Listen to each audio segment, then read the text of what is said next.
за жизнь. Это замечательно. Не хочется про работу говорить, хочется за жизнь. Деканат приглашал интересных людей, бизнесменов. Вот. И однажды к нам пришел в вуз Федор. Я не хотел туда идти, меня деканат заставил туда пойти, потому что старшаков было мало, и зал был полупустой. Я работал в казино крупье. И я думал, что все, жизнь удалась, что еще надо? Крути рулетку. Запись в трудовой книжке, именно в трудовой книжке, дворник. Мне 30 лет, я бы хотел, чтобы кроме дворника там что-то еще, конечно, было, надеюсь. Я звонил, писал Федору, мне никто не отвечал, трубки не брали. Стучался, мне не открывали дверь. Но я знал, что они там, потому что там играла музыка. Такая адовая музыка, которую я до сих пор вообще не слышал. Приехал курьер, и я зашел вместе с курьером. 3 парня делают пиццы. Волосы там у 2 до пояса. Они были все в татуировках. Я заполнял анкету, думал, туда ли я пришел? Черт меня дернул, зачем мне это надо? Я был откровенным троечником. Как, прогуливая 80% занятий, все равно получить зачет или получить хорошую оценку. Вот эта вот ловкость, свойственна менеджерам Dodo Pizza, в будущем мне это помогло. Еще 1,5 года назад я не понимал, как можно искать какую-то в себе там мотивацию, там идти в зал, да это смешно, берешь и идешь. А сейчас я, чтобы пойти в зал, капец как себя обманываю и пытаюсь найти мотивацию. Она работала управляющим в самарской сети. Мы, кстати, с Викой долго об этом спорим, кто первый, кому начал глазки строить, но я уверен, что это она первая мне, но это факт. Но мы договорились раз в 2 недели созваниваться по скайпу, чтобы обсуждать потери, эффективность, производительность. В итоге созванивались каждый день по 3 часа, потом полгода приезжали друг к другу, а потом она переехала ко мне. Мы строим глобальную компанию, и я хочу, чтобы Dodo Pizza была в каждом городе на планете. Домик у моря, в Италии, на пенсии, чтобы рядом была Dodo Pizza, где я буду, глядя на закат, не спеша писать книгу про Андрея Петелина. Максим, если ты меня слышишь, не пиши, пожалуйста, книгу, это сделаю я, лет через 30, но сделаю. Так, у нас новичок, давайте поприветствуем. Владимир Хорошилов, бизнес-девелопер, придет в команду Андрея Петелина, но сначала 2 месяца он будет пахать в пиццерии традиционно. Похож на Петелина в молодости, да? Немножко. Так, а я расскажу вам про спринт-ревью сегодня. Значит, что это за мероприятие и как оно у нас эволюционирует. Значит, что это такое? Смотрите, мы в IT работаем по скраму. Такой скрам, который на несколько команд, да? А скрам, он крутится вокруг 2 принципов: инспекция и адаптация. И вот мы в начале спринта что-то задумали сделать, да, спланировали, а в конце нам надо понять, мы вообще то сделали или не то, что мы хотели. Вот и для этого нужно спринт-ревью, чтобы мы в конце спринта показали наш продукт, который мы сделали нашим заказчикам, нашим кастомерам, нашим стейкхолдерам, нашим пользователям, и чтобы они нам сказали, приносит это им какую-то ценность или нет. То есть это мероприятие для сбора обратной связи от наших пользователей. И это еще одна демонстрация наших принципов открытости и смелости, потому что мы открыты, мы приходим и показываем, что мы делаем, над чем мы работаем, над чем мы планируем работать.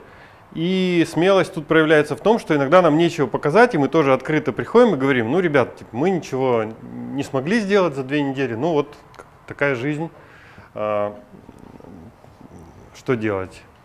Вот. Как это, значит, для кого это мероприятие? Оно нужно нам для того, чтобы получать обратную связь, как я уже сказал. От кого мы ее хотим получать? На самом деле от всех, от тех, кому интересно то, что мы делаем.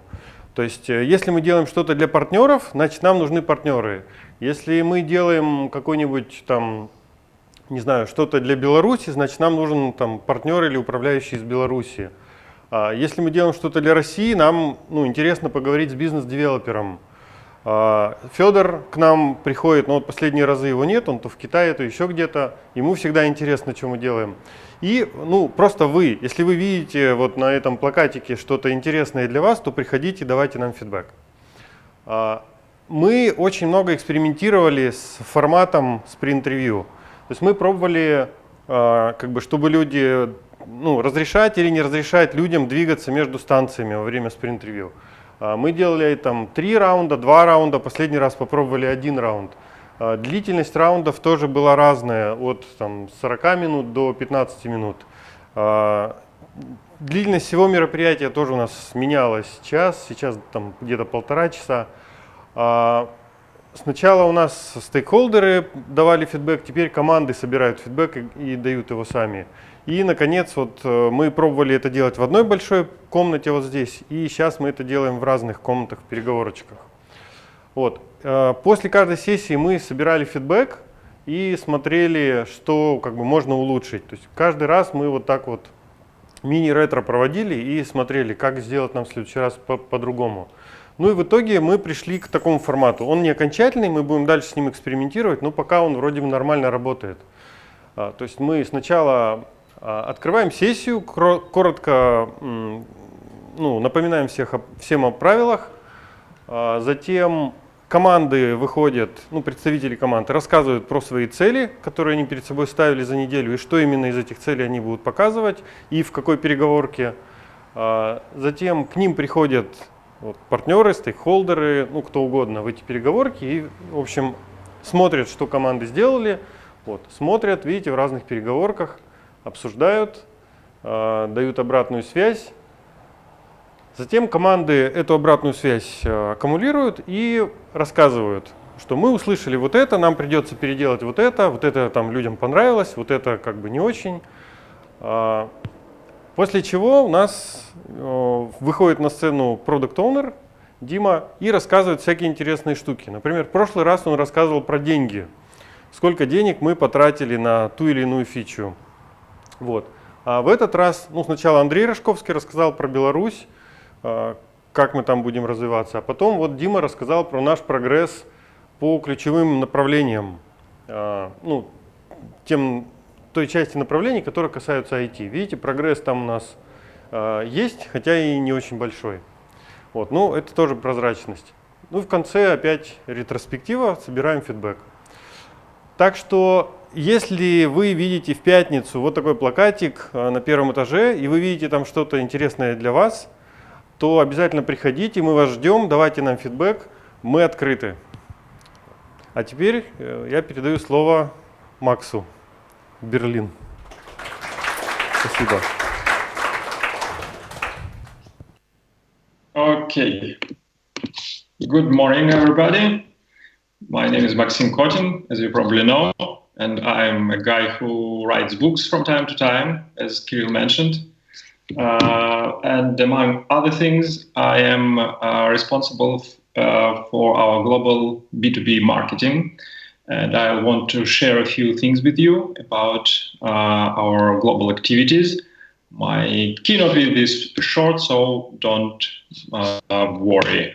And first I want to ask if you know who this nice and obviously smart young woman is.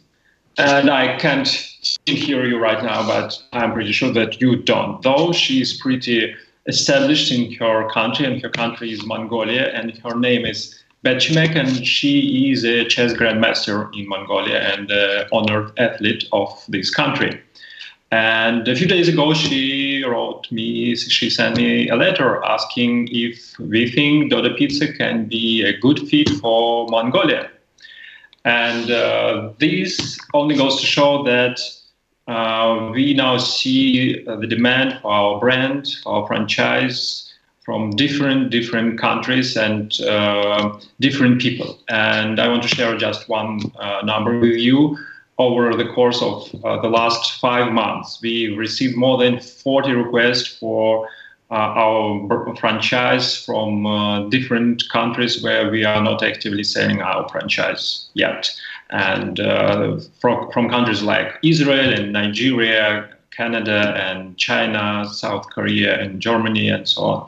As you can see, the range is pretty wide. It's so-called third world countries, developing countries, it's established countries, it's West countries, so from everywhere. And you might probably think that actually all these requests are coming from Russian immigrants who want to open the pizza in their countries. And a year ago, maybe even half a year ago, it was the case mostly. But right now, we see more and more requests from people who don't speak Russian and who don't have any connections to Russia.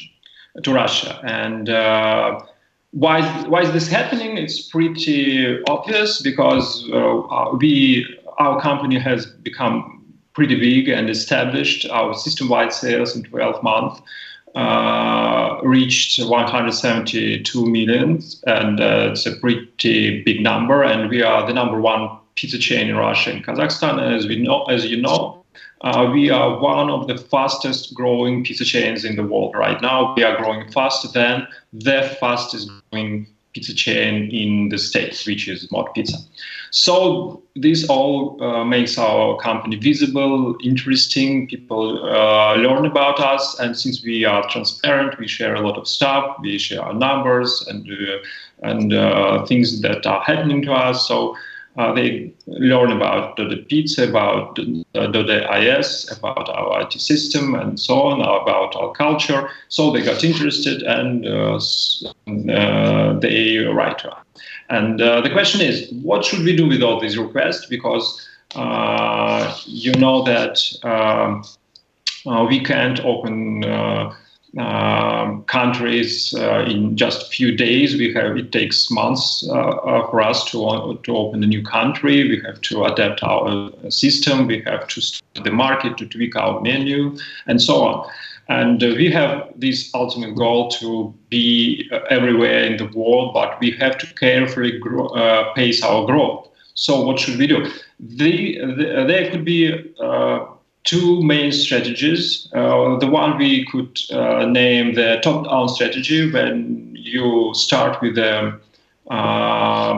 when you analyze different markets and in terms of how big they are, how fierce the competition is, how similar they are to the markets we are already in. So you analyze different markets, different countries, and you pick a few that you deem hold the most potential for the brand, and you focus on these countries, and you open maybe an office in these countries and launch some marketing activities there, trying to find partners. And that is not such a bad strategy at all, but there could be there is another option, the bottom-up strategy, when you don't start with this helicopter view, but you start you begin with people. You find the right people for your brand, and then you try to figure out the way for these people and our brand to be successful in where these people are.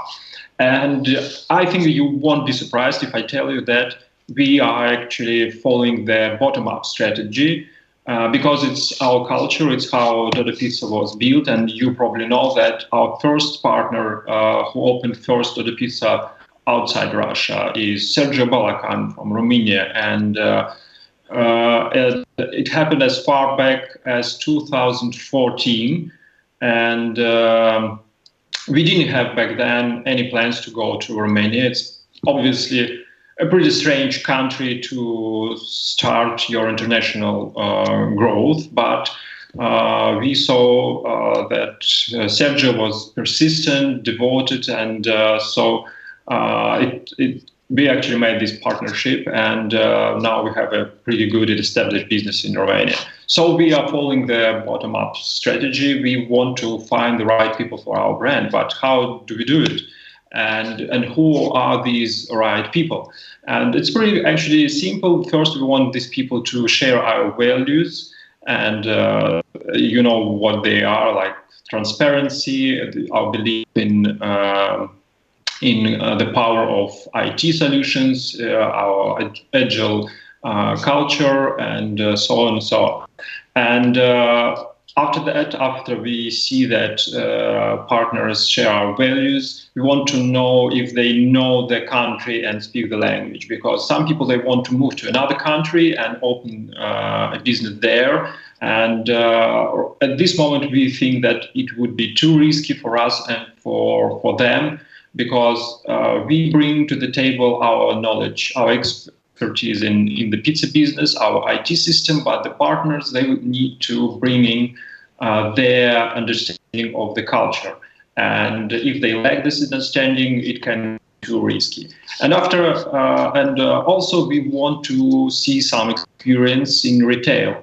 Not only in management in general and in business in general, but having some experience in retail is the best for us, because it's one thing managing, for example, an IT startup, and it's quite another thing managing a retail company and day-to-day operations at a pizza shop. So for some people, it can be too much of a leap to switch from like office job to a pizza shop.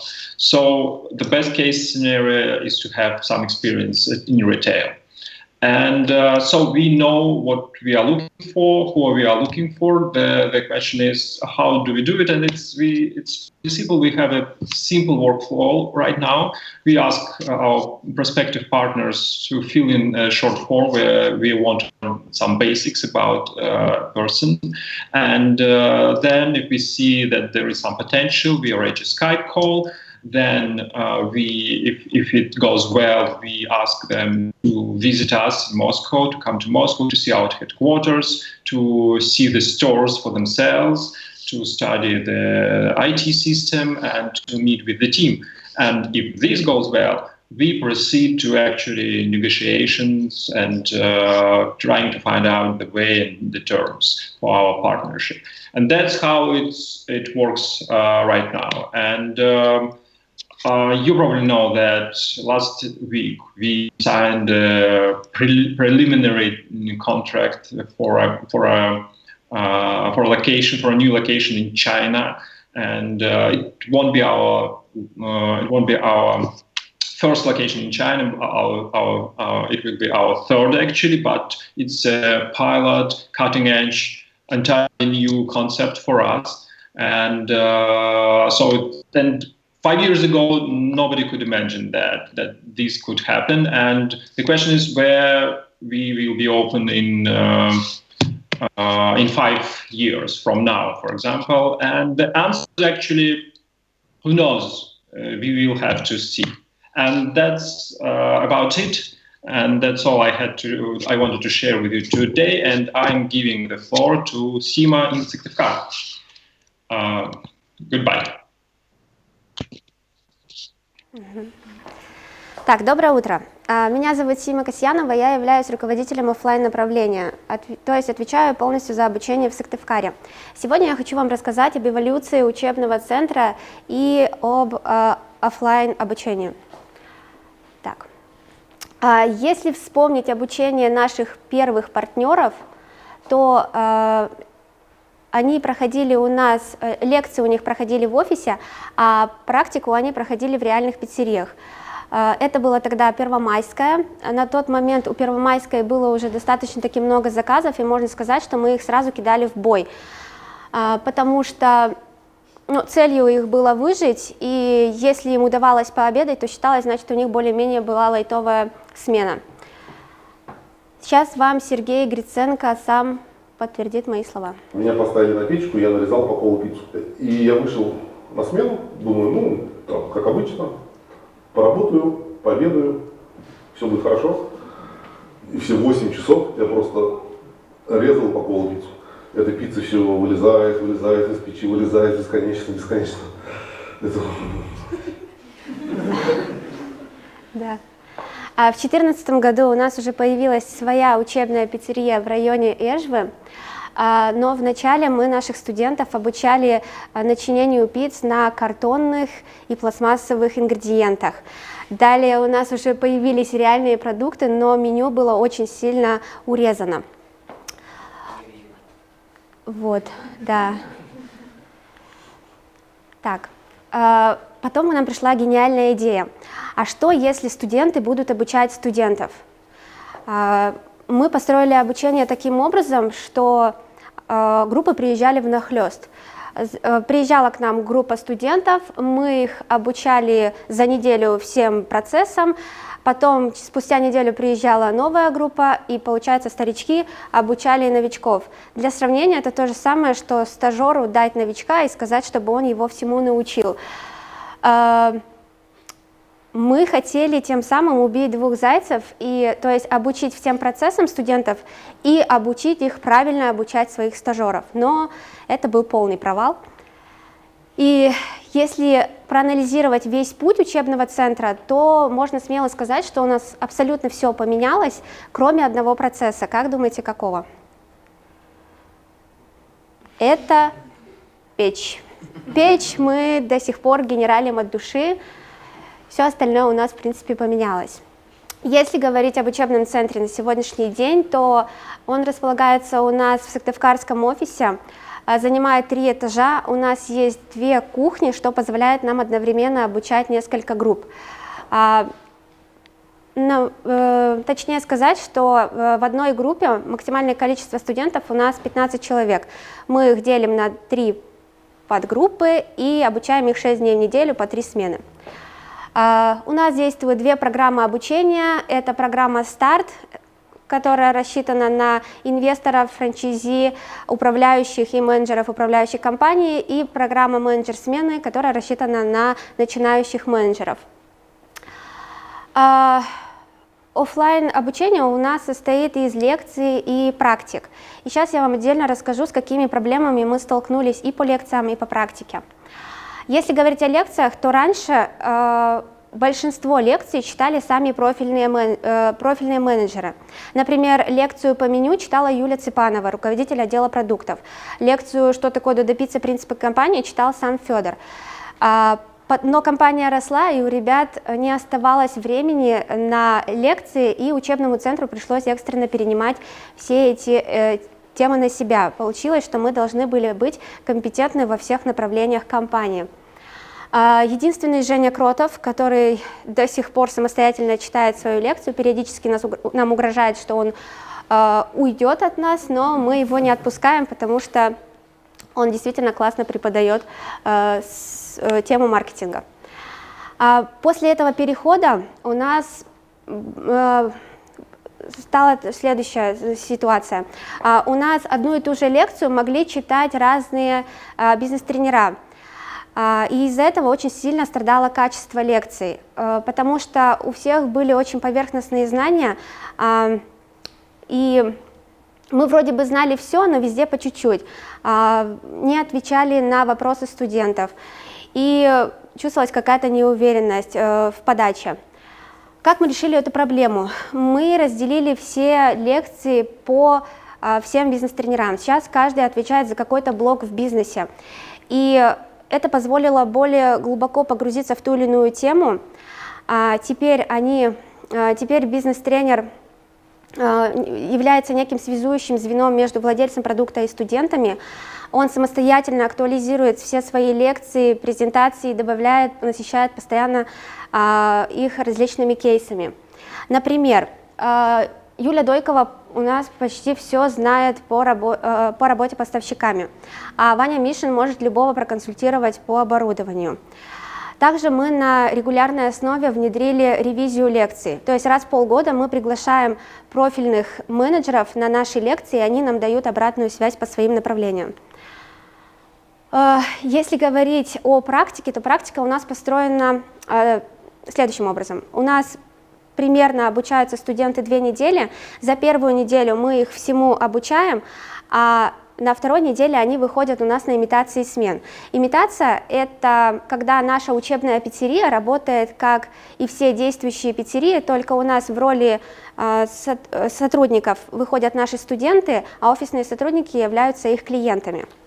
И тут у нас была проблема, но давали обратную связь, что наши смены очень далеки от реальности и что у нас слишком тепличные условия на сменах.